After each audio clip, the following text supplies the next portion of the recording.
Assalamualaikum warahmatullahi wabarakatuh. Jumpa lagi teman-teman di channel Nelan Oke.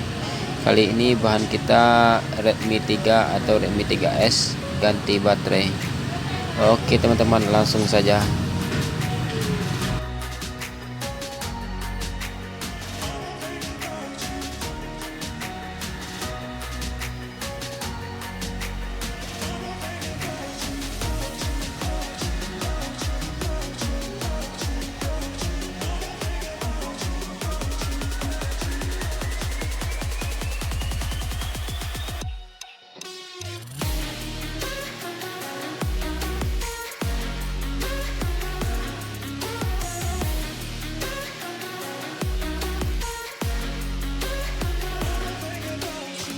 Kalau bisa di belakangnya kita kasih lem teman-teman, biar baterainya tidak goyang.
Oke, sudah selesai teman-teman.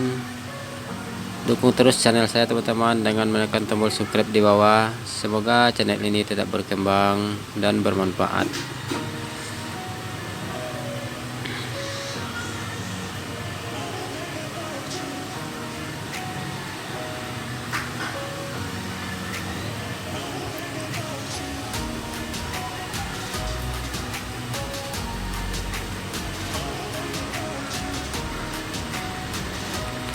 Oke, sampai jumpa. Assalamualaikum warahmatullahi wabarakatuh.